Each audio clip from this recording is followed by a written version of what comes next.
Are की zero से छोटा आर? सर जीरो से छोटा आर तक इधर चाहिए क्यू इन। अरे हाँ, तो रो नॉट 4 पाई आर की पावर 4/4, 4 ने 4 को मार दिया, आर की पावर 4/4, 4 ने 4 को मार दिया, तो आंसर आया रो नॉट पाई आर की पावर 4। अब देखो E into 4 pi r² equal to rho naught pi r की power 4 by epsilon naught. Pi ने पाई को मार दिया, r² ने इस r² को मार दिया, ई की वैल्यू आई rho naught r² by 4 epsilon naught. अरे हाँ सर, बात तो आपकी बिल्कुल सही है सर। तो ऐसे बढ़ रहा है कौन? Electric field. अरे हाँ सर, मजा आया सर। बेसिक बात अगर आप समझो तो आपको ऐसे समझ में आना चाहिए कि E into 4 pi r² integration rho as a function of x 4 pi x² dx limit 0 to r by epsilon naught. ऐसे अगर कभी भी रो वेरिएबल हो, वो रो नॉट r ले लो या रो नॉट x ले लो, जो भी आपको लेना है, तो आप ई निकाल सकते हो जब रो भी वेरी कर रहा हो, जब रो भी वेरी कर रहा हो। हाँ सर, बात तो आपकी बिल्कुल सही है सर, जोरदार है सर, मजेदार है सर, पक्का सर। अरे सोच लो, अरे गारंटीड। हाँ सर, समझ आ गया सर, वाह वाह सर। अब क्या करें सर? करते चलो, बढ़ते चलो। देखो रे भाई, वो टनल प्रॉब्लम्स कर ली, रो वेरिएबल कर लिया। अब देख, इसमें एक और अच्छी चीज में घुसाता हूं। इसमें देखो भाई, इसमें एक और अच्छी चीज में घुसाता हूं, जिसे कहते हैं रो नॉट पाई आर की पावर 4। ये तो हो गया, सवाल हो गया। क्या सवाल से एक कॉमन बात समझ में आई? अब ध्यान से देखो, मैं कह रहा हूं कि अगर उसी इसके मैं बाहर इलेक्ट्रिक फील्ड पूछ लेता यहां पे, तब क्या करते? कुछ नहीं करना था, सिंपली ध्यान से सोच। अब अगर बाहर लिखते तो बेसिकली सिंपली लिखते E into 4 pi r² equal to total charge Q by epsilon naught. ये Q, अब तो टोटल चार्ज Q हो गया ना। अच्छा, Q क्या है? ध्यान से देख, पुरानी कहानी सोच। इंटीग्रेशन 0 से लेकर r तक रो नॉट, ये देख, ये वाली कहानी, सिर्फ जो ये वाली कहानी आपने लिखी थी ना, इसमें सोचो, अगर आपको टोटल क्यों लिखना है तो लिमिट अब 0 से छोटा आर की बजाय कहां लगाएंगे? लिमिट 0 से बड़े आर तक। अरे हाँ, बाहर पॉइंट के लिए तो वैसे भी KQ/r² ही होती है इलेक्ट्रिक फील्ड। अगर अपन बात करें क्या होती है इलेक्ट्रिक फील्ड, होती है KQ/r²। तो मेन बात है क्यू निकालना, ठीक? Q total charge. Total charge अगर स्फीयर का निकालना तो क्या करेंगे? रो नॉट, वही रो नॉट x 4 पाई x² रख देंगे। जो भी आंसर आएगा वो निकाल लेंगे, वो छोड़ो। पर अब लिमिट 0 टू कैपिटल R होगी। और याद रखना, इधर जो R है ये उस सेंटर से R की दूरी है, मतलब उस पॉइंट की दूरी। अरे हाँ, तो मैं तो कहूं कि अगर टनल प्रॉब्लम्स हो मैं कर सकता हूं। मैं तो कह रहा हूं रो वेरिएबल हो जाए। क्या मैं सवाल कर सकता हूं? हाँ बिल्कुल कर सकता हूं सर, समझ के कर सकता हूं सर, अच्छे से कर सकता हूं सर। बढ़िया है कि चीज टच कर रहा हूं। ओके, और देखो ये आ गया हमें समझ। अब देखो, मान लो वैरायटी ऑफ क्वेश्चंस करा रहा हूं, ध्यान समझना। हालांकि इसको कैविटी प्रॉब्लम्स में भी कंसीडर करा जा सकता है। ध्यान से देखो, तो कैविटी प्रॉब्लम है, पर ये सिमेट्रिक कैविटी प्रॉब्लम। कैविटी का मतलब क्या होता है? रिंग के अंदर जो खाली जगह होती है ना, वो कैविटी नहीं होती वास्तविकता में। कई जगह बोल देते हैं रिंग के अंदर खाली जगह, और सोचो होलो स्फीयर के अंदर खाली जगह, इन दोनों में अंतर सोचो। रिंग के अंदर जो खाली जगह है ना, वो तो ओपन है इधर उधर। होलो स्फीयर के अंदर जो खाली जगह है ना, उसे कैविटी कहते हैं वास्तविकता में। वो देखो क्लोज्ड है चारों तरफ से। अरे अब सोचो, होलो जो स्फीयर लिया हमने, मोटा होलो स्फीयर ले लिया। सोचो, थिन तो आप पढ़ चुके थे। थिन अगर सोचो तो क्या पढ़ा रहा हूं मैं? ये मैं पढ़ रहा हूं, हालांकि ज्यादा आता नहीं है, पर सोचो, याद करो, मैंने थिन स्फीयर्स में, होलो स्फीयर्स में दो वैरायटी बताई थी। एक शेल जिसकी वॉल्स थिन होती हैं, एक मोटा हॉलो स्फीयर जिसका इनर रेडियस भी होता है और आउटर रेडियस भी होता है। सोचो, एक सॉलिड नॉन कंडक्टिंग स्फीयर है जिसमें रेडियस r1 और r2 है और उस पर चार्ज बिखरा हुआ है, पूरी सरफेस, पूरा जहां जहां मसाला है, और हाँ नॉन कंडक्टिंग मटेरियल है, तो सब जगह चार्ज बिखरा हुआ है। तो सोच के देखो इसकी डेंसिटी रो क्या हो जाएगी, Q by total volume that is 4/3 pi R2 cube minus R1 cube, Q by 4/3 pi R2 cube minus R1 cube. सबने बोला ठीक, मैंने भी बोला ठीक। फटाफट फटाफट बताता हूं, ध्यान से सुनना। अगर तुम ध्यान से सोचो, मैं बताता हूं, यहां पे ध्यान समझो। एक पॉइंट ए यहां ले लो, एक पॉइंट बी यहां ले लो, एक पॉइंट सी यहां ले लो। सोचो, ए वो पॉइंट है जो R1 से कम है, बी वो पॉइंट है जो R2 से ज्यादा है, मतलब सॉरी सी वाला पॉइंट, ये सी पॉइंट हो गया। और ये सबसे थोड़ा सा जो जिसमें निकालने में दिमाग लगाना पड़ेगा वो R1 से R2 के बीच वाला होगा, यानी कि बी पॉइंट। सिंपल लॉजिक, ए पर इलेक्ट्रिक फील्ड क्या होगी, पॉइंट ए पर इलेक्ट्रिक फील्ड जीरो होगी। ये हॉलो स्फीयर टाइप बात है। हॉलो स्फीयर के अंदर जहां खाली जगह होती है वहां पर अगर अपन अपना ये बना भी लें तो अपन जानते हैं E into 4πr² equal to 0, तो E की वैल्यू 0। हॉलो स्फीयर के अंदर तो इलेक्ट्रिक फील्ड जीरो ही होती है। मैं तो कह रहा हूं सी पे भी डायरेक्ट लिख सकते हो तुम पे, सी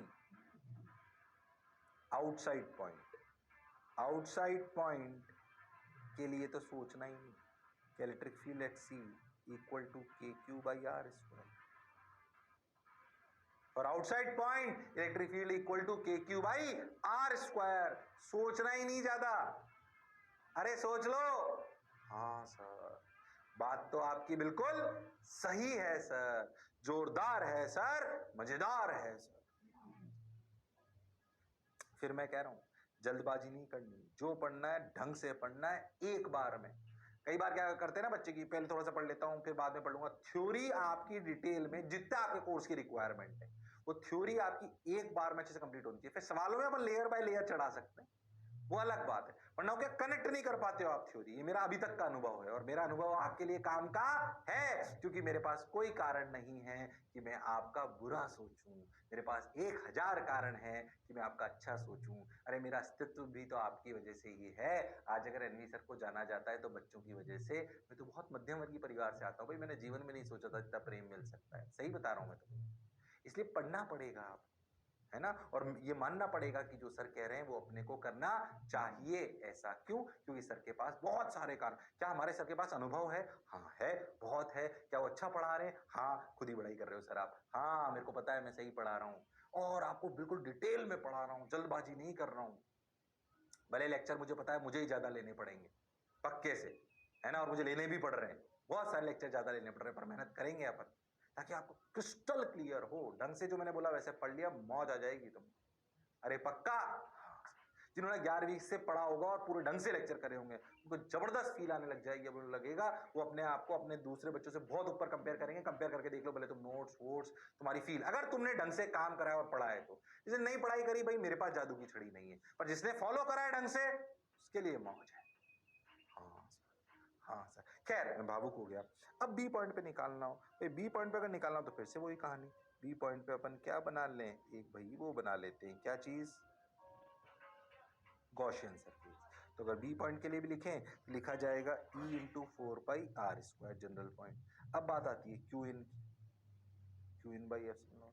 अब जो अंदर चार्ज है वो तो इतना ही है ना, ये जो मैंने एरो एरो बना रहा हूँ देखो, ये जो शेडेड रीजन बना रहा हूँ यही तो क्यू इन है। अरे हाँ, क्या क्यू इन को लिखा जा सकता है, सोचो, 4πr² रो इंटू ये शेडेड रीजन की वॉल्यूम, शेडेड रीजन की वॉल्यूम 4π छोटा r cube minus r1 cube upon epsilon naught. अरे हाँ सर, तो E इंटू 4πr² रो की वैल्यू कितनी, देखो Q/4/3 रखोगे तो कट जाएगा, तो देखो क्या आएगा, Q r cube minus r1 cube by r2 cube minus r1 cube epsilon not.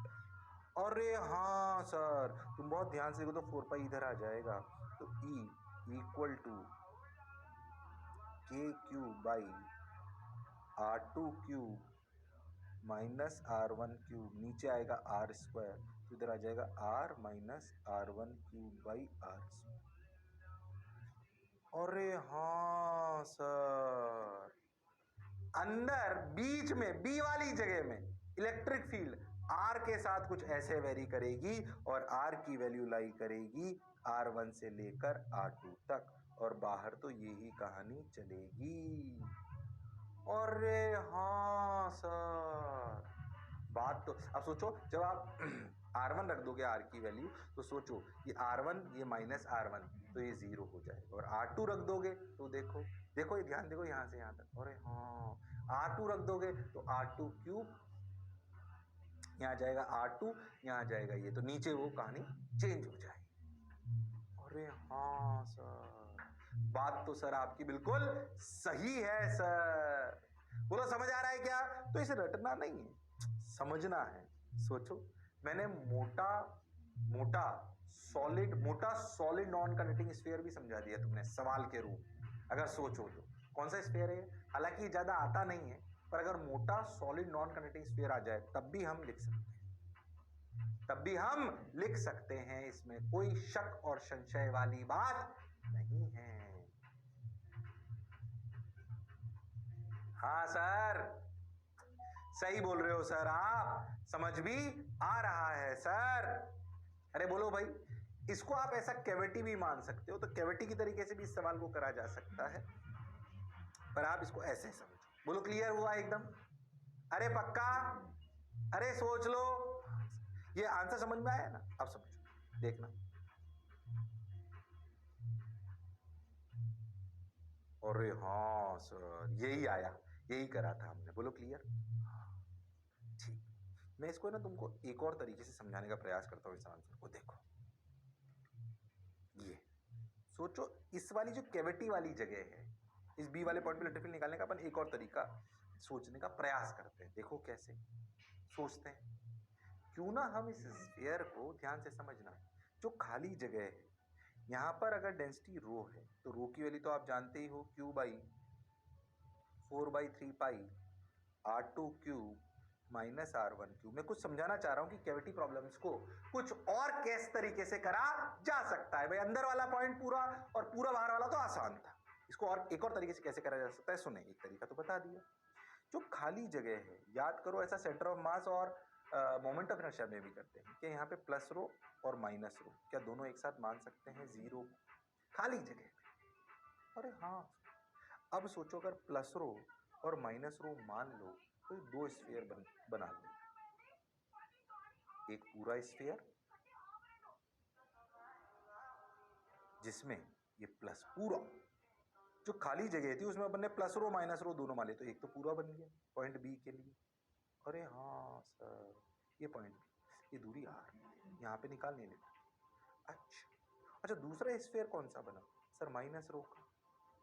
अब सोचो, माइनस रो वाला ये छोटा बना, जिसका रेडियस कितना है? R1।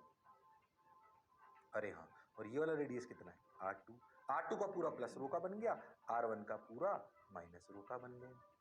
अरे हाँ सर, अब सोचो इसके लिए ये पॉइंट बाहर है, P1, और ये रो। अरे हाँ, अब सोचो बेसिकली पॉइंट बी पर इन दो स्फीयर्स की वजह से इलेक्ट्रिक फील्ड है, इसको हम ऐसे मान सकते हैं। पॉइंट बी पर इन दोनों स्फीयर्स की वजह से इलेक्ट्रिक फील्ड है, हम ऐसा मान सकते हैं। हाँ सर, बात तो आप बिल्कुल सही कह रहे हो, जोरदार कह रहे हो, मौज के साथ कह रहे हो। अब सोच, अगर ये वाला स्फीयर ले लें, ये बड़ा वाला S1 और ये S2, तो electric field due to S1 at B कितना? ध्यान से समझो, तो rho R by 3 epsilon naught, rho R by 3 epsilon naught right hand side. और हाँ, और electric field S2 due to electric field due to S2 at B is, बाहर point हो गया हो तो लिखा गया k into rho into 4/3 pi r1 cube, है ना, ये चार्ज हुआ ना इस पे जो q डैश हुआ, तो कितना हुआ rho into 4/3 pi r1 cube minus, और यहाँ माइनस से उल्टा आ गया k cube by R square, इधर की तरफ लेफ्ट। अरे हाँ सर, बात तो आपकी बिल्कुल सही है सर। तो सोचो नेट इलेक्ट्रिक फील्ड क्या हुई, नेट माइनस कर दो दोनों, अब देखो माइनस करो तो ये रो लिख लिया ना अपन ने, हाँ रो लिख लिया सर, रो में कोई दिक्कत नहीं है। तो इधर देखो तो रो तो कॉमन आ जाएगा, हाँ सर रो कॉमन आ जाएगा, रो कॉमन आ गया और बस ठीक है, रो ही कॉमन आया। पहली टर्म बची r/3 एप्सिलॉन नॉट और दूसरी टर्म बची k into 4/3 pi r1 cube by R square, और k को क्या रख लो, k को देखो तो ये फिर से 1/, ये k इंटू 4/3 पाई, ये 1/3 एप्सिलॉन हो गया, हाँ तो इसको ऐसे लिख लेते हैं, कंफ्यूज हो रहा हूँ, एक इसको ऐसे लिखो, ये k को ये लिख लो तो ये कितना आया rho r1 cube by rho r1 cube by 3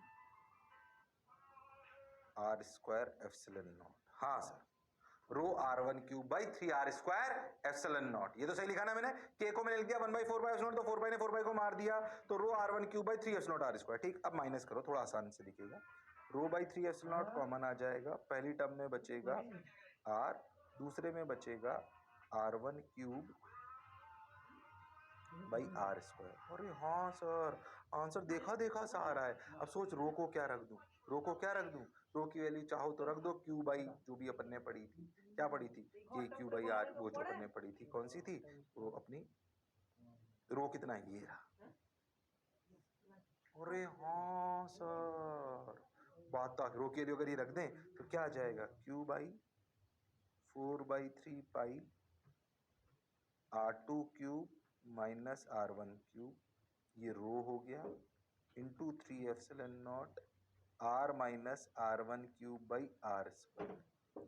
देखो ये 3 ने 3 को मार दिया, 4 पाई एप्सिलॉन नॉट k बन गया, तो k cube by r2 cube minus r1 cube r minus r1 cube by R square. अरे हाँ सर, यही आंसर तो हमने पीछे भी निकाला था। अरे हाँ सर, यही आंसर तो हमने पीछे भी निकाला था। मतलब जो पढ़ा जो समझा बिल्कुल सही है। मतलब क्या है, सोच, एक तो मैंने जनरल तरीके से सिखा दिया और तुम्हें बताया कि कैविटी के सवालों को ऐसे भी करा जा सकता है, जहां खाली जगह हो वहां प्लस रो और माइनस रो मान लो, वहां पर प्लस रो और माइनस रो मान लो। अगले 2-3 सवाल उन्हीं कैविटी से उठ उठ कर आएंगे। अच्छा सर, हाँ भाई आएंगे, इसलिए आपका दिमाग चलना चाहिए। ओ माय गॉड, लो भाई पहले तो क्या वो कहानी समझो, दो तरीके से क्यों बताया, ताकि मैं तुम्हें कैविटी की फील करा पाऊं।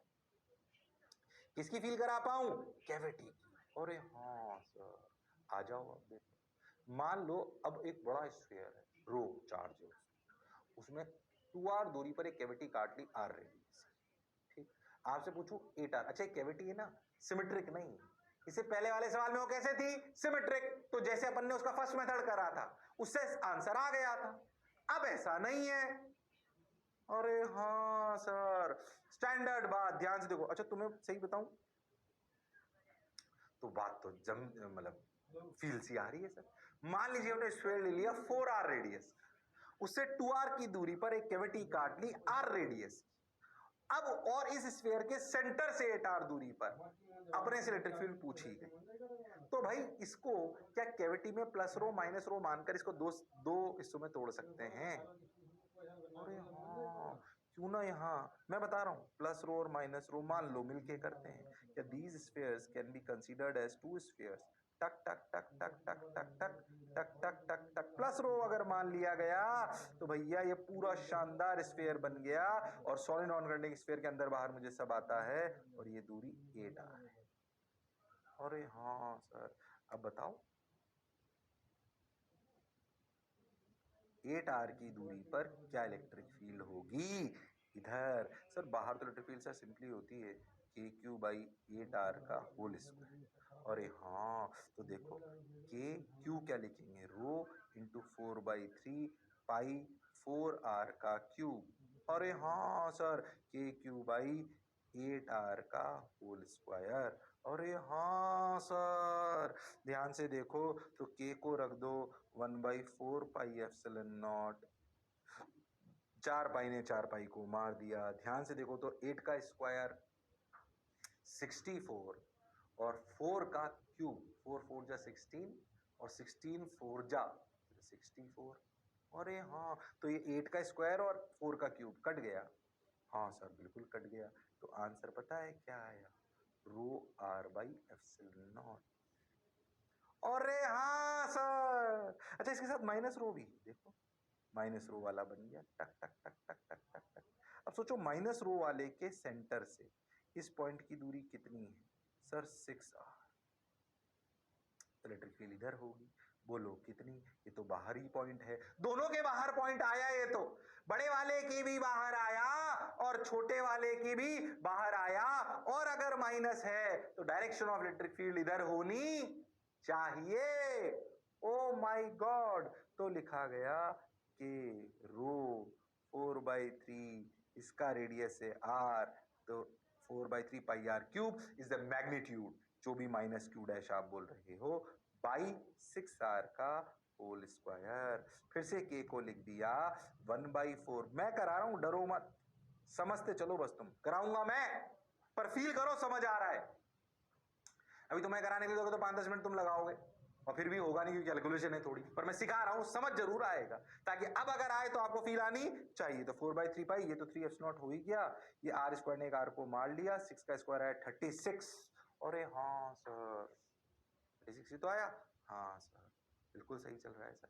ओ हो, तो बस अब क्या हुआ, ये हो गया, हाँ चल रहा है ना, तो रो r बाई ये कितना बच रहा है 3, हाँ तो 36 3 का हो गया 108 एप्सिलॉन नॉट। तो rho r by 108 epsilon naught left, rho r by epsilon naught right. ओ हो, तो नेट कितना हुआ भाई साहब, देखो rho r by epsilon naught common ले लो, 1 माइनस 1/108, तो भैया 108 minus 1 107 rho r by 108 epsilon naught. Answer निकालना तो एक अलग बात है, आप ये समझो कि अगर मैं कैविटी सिमेट्रिकल न रखकर अनसिमेट्रिक भी रख दूं तब भी क्या मैं सवाल कर सकता हूं? हाँ सर बिल्कुल कर सकता हूं, क्योंकि मेरा दिमाग चलता है। क्लियर है सर, क्लियर है सर, जोरदार सर, जबरदस्त सर, बोलो समझ आया? अरे पक्का? हाँ सर समझ तो आया सर, अच्छा लग रहा है।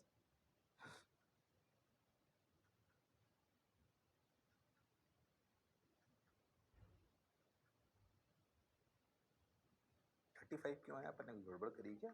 जाओ एक मिनट, गड़बड़ करी क्या अपन ने? ओ हो, कहीं कहीं कहीं कुछ कैलकुलेशन में मिस्टेक करी क्या? रुक जाओ। ये रो, अच्छा 8 को मार दिया, 3 तो बचा ना, ये रो r बाई 3 एप्सिलॉन नॉट है ये। अरे हाँ, तो ये 1/3 बचेगा, तो 108 बचेगा, तो 36 माइनस 1, अरे हाँ बिल्कुल सही, रो r बाई 108 एप्सिलॉन। अरे हाँ सर, बात तो आपकी बिल्कुल सही है। क्या पिक्चर एकदम क्लियर है? अरे सोच लो। हाँ 35 सही कर लो, थोड़ी सी रो r बाई 3 एप्सिलॉन आना था। सही है सर, बहुत बढ़िया सर।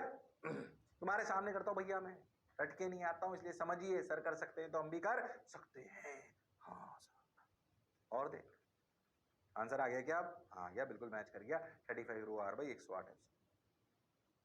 अच्छा, यही वापस वही सवाल। अब देख मैंने पॉइंट ले लिया 2r इधर लेफ्ट हैंड साइड। तो अगर ध्यान से देख तो जो सबसे पहला वाला सवाल था ना, उसमें पॉइंट ऐसा लिया था जो दोनों स्फीयर के बाहर आ रहा था। इसमें देख मैंने पॉइंट ऐसा लिया है जो बड़े वाले के अंदर है और छोटे वाले के बाहर है, क्योंकि छोटा वाला माइनस रो का बनेगा। अरे हाँ, मिलके करते हैं, आजा देख। कहानी फिर से वहीं से चलाते हैं। देखो भाई, क्या ये एक फिर से एक बड़ा स्फीयर, अरे हाँ सर ये रहा बड़ा स्फीयर। इसके लिए ये पॉइंट क्या प्लस रो माइनस रो मान लिया, हाँ वो तो हम समझ गए। क्या इसके सेंटर से ये दूरी 2r, क्या सेंटर पे इलेक्ट्रिक फील्ड इधर होती है, फॉर्मूला होता है rho r by 3 epsilon naught, अंदर इलेक्ट्रिक फील्ड तो rho 2r by 3 epsilon naught direct. अरे अंदर तो electric field rho r by 2 epsilon 3 epsilon ही होती है, और r की वैल्यू कितनी दे रखी है 2r, अरे वाह, प्लस ये माइनस टक टक टक टक टक टक टक टक टक टक, इससे दूरी कितनी 4r, अरे हाँ माइनस है, क्या इलेक्ट्रिक फील्ड इधर होगी, अरे हाँ, क्या k इंटू रो 4/3 पाई r क्यूब, बिल्कुल सही चल रहा है, अपॉन 4r का होल स्क्वायर। कैलकुलेशन पे ध्यान दें, बाहरी पॉइंट है तो k cube by r square, 4 pi epsilon not रख दें, देखना मास्टर कैलकुलेशन में कोई गलती नहीं करे, ध्यान देना है।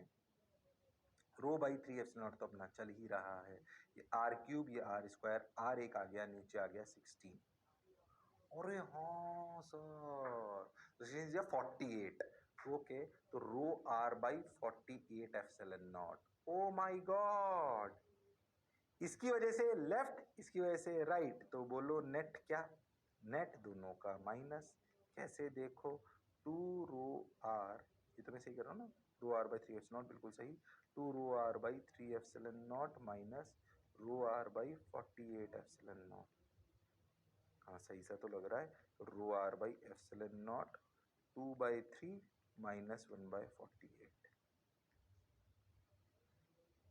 अरे हाँ ना तो बोलो, हाँ सर, तो 48 एलसीएम ले लीजिए, बिल्कुल ले लीजिए, 48 एलसीएम लोगे तो 3 से कितना 16 इंटू 2 32 माइनस 1, यानी कि 31 रो r बाई 48 एप्सिलॉन नॉट। यार लग तो नहीं रहा कोई गलती करी है, कैलकुलेशन मिस्टेक तो नहीं कर दी कोई, अरे आए ना, अरे हाँ 31 रो r बाई 48 एप्सिलॉन, मैंने आंसर चेक करा भाई, कोई कैलकुलेशन मिस्टेक नहीं करी हो, बोलो क्लियर, तो आ गया भाई 31 रो r बाई 48 एप्सिलॉन नॉट।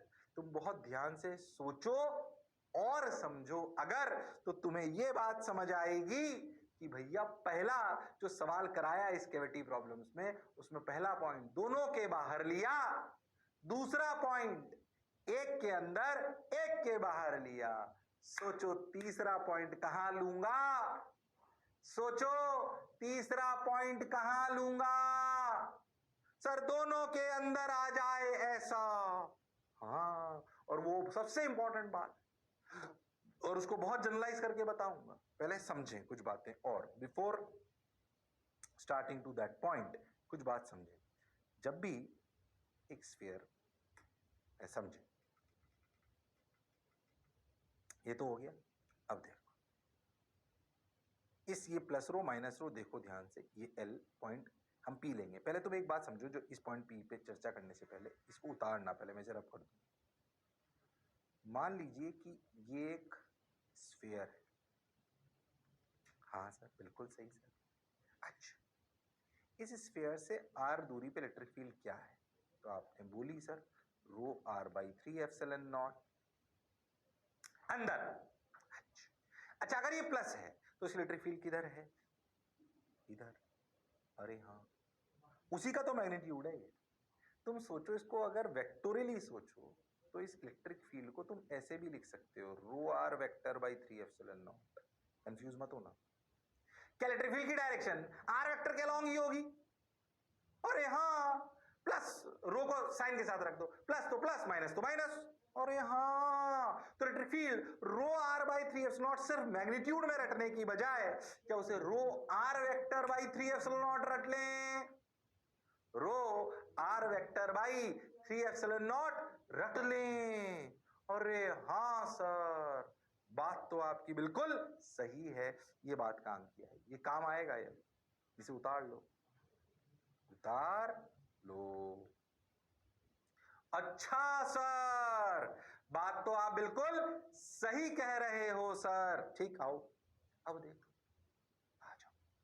मैंने पॉइंट पी यहां लिया, अब इसको समझने का प्रयास करना है, प्लस रो माइनस रो, इसको थोड़ा फील करना।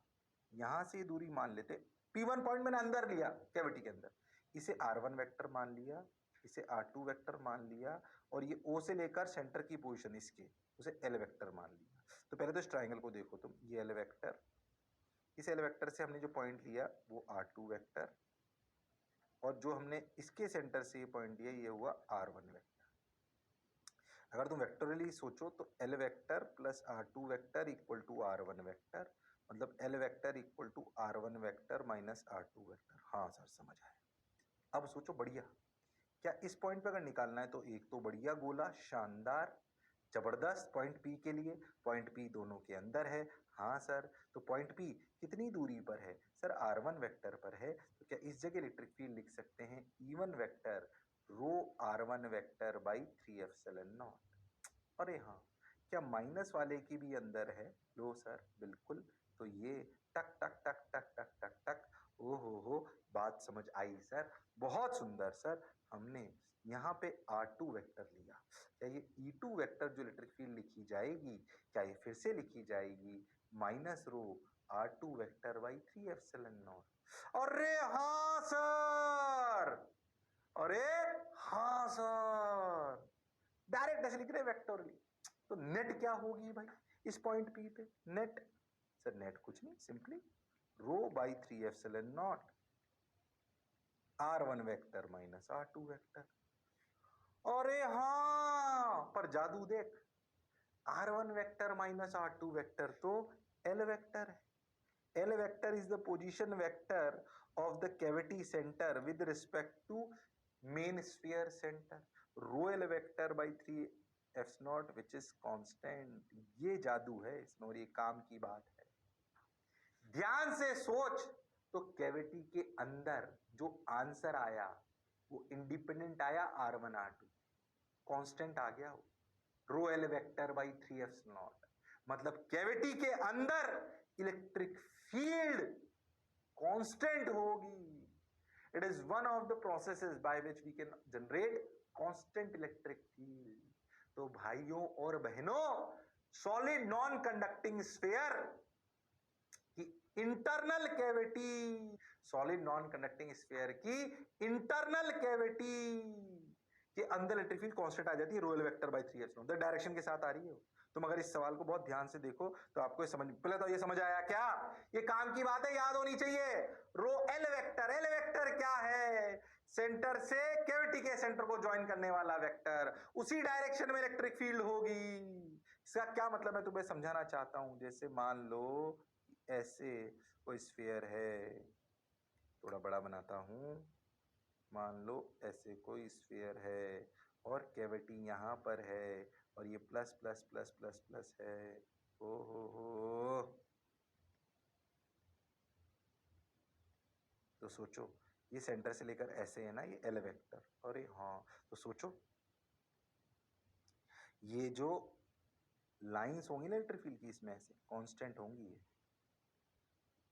ऐसे। और मैंने ऊपर क्यों ली? L वेक्टर के अलॉन्ग होगी rho L vector by 3 epsilon naught, rho L vector by 3 epsilon naught और कांस्टेंट। अरे हाँ सर, हाँ, मैं पिछले कई सालों से ये एज इट इज पढ़ा रहा हूं, और as it is competitive examination में आ चुका है ये 2 बार। हाँ, बोलो क्लियर? अरे सोच लो। हाँ सर, बात तो आपकी बिल्कुल सही है सर, जोरदार है सर, मजेदार है सर, शानदार है सर। क्या आया? रो L vector by 3 epsilon not.